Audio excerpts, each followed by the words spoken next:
voina chuan guitar lesson thar kan zir ho lenga voina kan zir ho le tur chu general conference hlabumi hlapathum hi perdan kan zir don ni alepeka adang te po perdan kan zir ho le zelanga masabera chuan number som pangana rongbol tura chandam ti hla hi a perdan kan en masaberanga masabera chuan he hla hi sin kan langa asanga f F hi tia bar kher lovin kuzung chalin second string second fret first fret ai metang fifth string atang strum thla anyama G minor A minor chuan D kan hmang telanga E kan hmang bokang khang keo kan hmang don ni chuan strum dan hi chikhat kan nei lenga abul tanga top thena kwal lenga tiang kan strum ang down down up tikhan kan du dan rangin kan strum mai don ni kha chuma down down up down up down down up down up emo down down up down up down down up down up kan sakaran dan azir khanin strumming pattern kha chu kan tirangin kan timuang mai don ni kan sachina nge til thati atan krista isua chua siama omin ama kutsuakan nisia chu thil thati chu kan naturin takhanin kan naturin ya kan tiang A minor zo kan down down up tikhan A minor alu phota niwa G kan naturin Pathianin kanta na buat sa ilo kani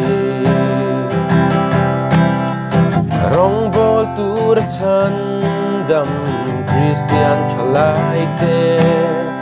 lalpatan solovin kan thok zeldon Kristale akaw shantan patiam lenturin tapo kha nangai bokin Kristale akaw shantan patiam lentur down down up down panglay ni lalpatan kan lan zelang Krista anakong amidang syuay turle kausyan kut keniturain buat say zelin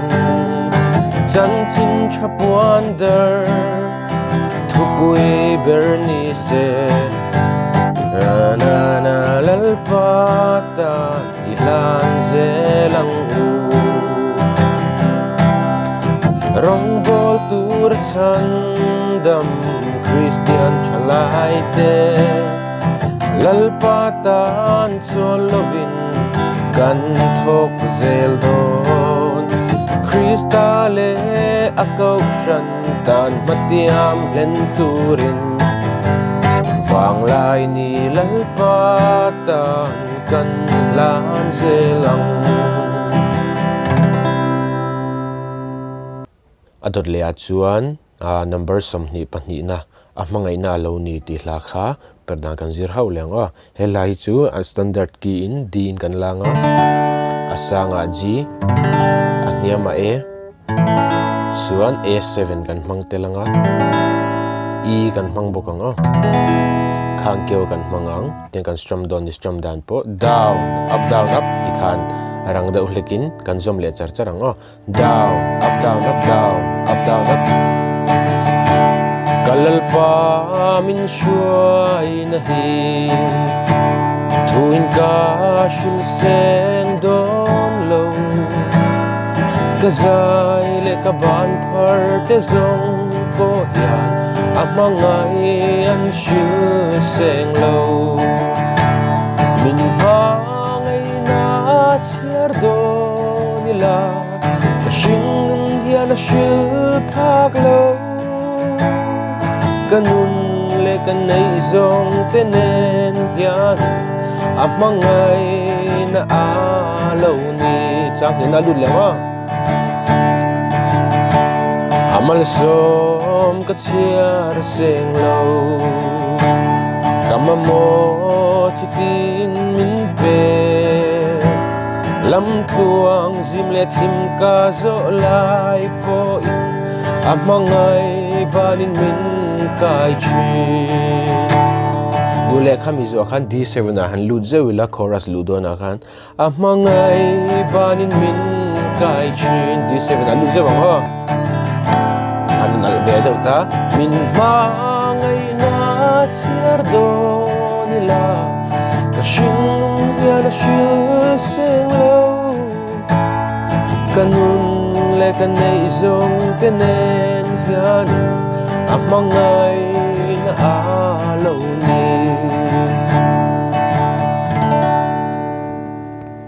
adot le chuan number som ni le pathum na kadu ber lalpa ti lahi perna kan en hauleng o helai po hi standard key thawin kan la lenga din kan langa asanga G aniama E chuan E kan mangtelang o hela po hi strum dan chi khat kan nei lenga ting kan strumang down down up ti kha no kan zom le char charang down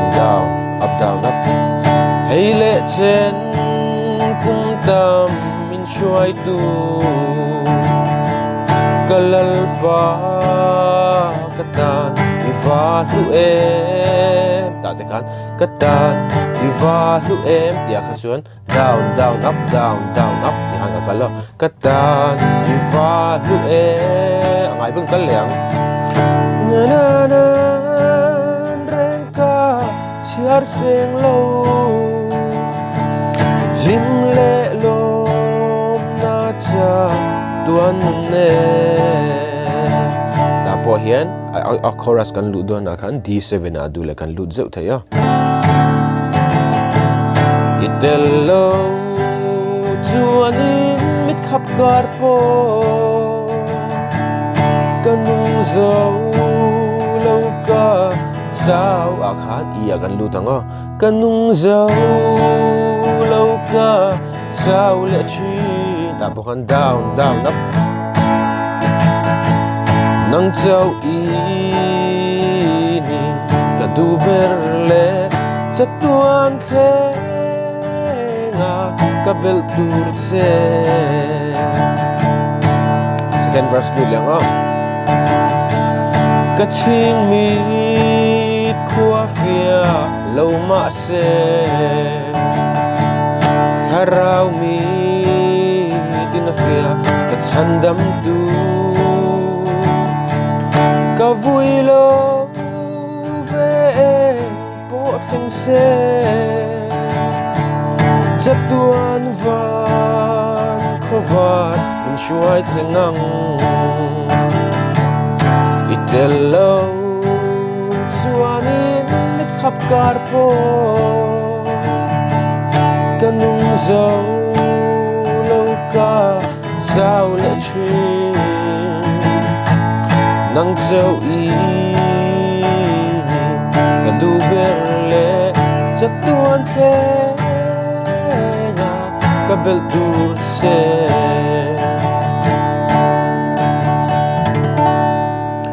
ole khati jong kha tun tuma general conference labumi lapathum kan en thei chu lo ni sela kalaron sakte po kha salfang thlapin karon salova min lo thia mula court ro kha chu tlang pui chu dikkaring ati khan nangma nin adik lo la in ti te kha chu in lo in siam rem venga kadik vek bik lawa karon ti na hau hima chuan alepeka indu bik te karon request la general conference ami kha kan thiam zong te nia kan ti thei chi te ni chuan lepeka ron ti le kan tum don nia in zawa in mang chale vek ule